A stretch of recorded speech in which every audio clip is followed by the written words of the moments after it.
শিগগিরই দেশে ফেরার আশা প্রকাশ করেছেন বিএনপির ভারপ্রাপ্ত চেয়ারম্যান তারেক রহমান। বলেছেন, জনগণের স্বার্থ ও গণতন্ত্রকে মজবুত করতে অনেক ছাড় দিয়েছে বিএনপি। দলের সুনাম ধরে রাখতে প্রতিটি কর্মীকে কাজ করার নির্দেশ দেন তিনি।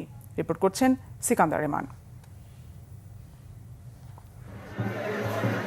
পটুয়াখালী জেলা বিএনপির সম্মেলনে ভার্চুয়ালি যুক্ত হয়ে বিএনপির ভারপ্রাপ্ত চেয়ারম্যান তারেক রহমান বলেন, গণতন্ত্রের চর্চা শুধু দলে নয়, দেশের সাধারণ মানুষের মাঝেও ছড়িয়ে দিতে হবে।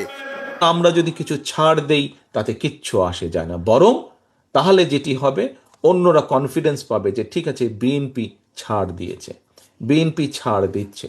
আমরা মেনে নিয়েছি, কিছু কিছু জিনিসের সাথে আমরা একমত নয়, তারপরেও আমরা গণতন্ত্রের ভিত্তি যাতে রচিত হয়, গণতন্ত্রের ভিত্তি যাতে শক্তিশালী হয়, দেশ যাতে গণতন্ত্রের দিকে এগিয়ে যেতে পারে, দেশের মানুষ যাতে তাদের গণতান্ত্রিক অধিকার চর্চা আবার শুরু করতে পারে, তার জন্য আমরা ছাড় দিয়েছি, তার জন্য আমরা চেষ্টা করেছি। তারপরেও মানুষ আসুক, দলগুলো আসুক, আমরা একটি নির্বাচনী প্রক্রিয়ার দিকে এগিয়ে যাই। দল ক্ষতিগ্রস্ত হবে এমন কাজ থেকে বিরত থাকার নির্দেশ দেন তারেক রহমান। মানুষের জানমালের নিরাপত্তা নিশ্চিত করতে প্রশাসনকে সহযোগিতা করার নির্দেশও দেন তারেক রহমান। যে কোনো মূল্যে আমাদেরকে দলের সুনামকে ধরে রাখতে হবে। যারা সুনাম নষ্ট করে তাদেরকে কোনো রকম প্রশ্রয় দেওয়া যাবে না।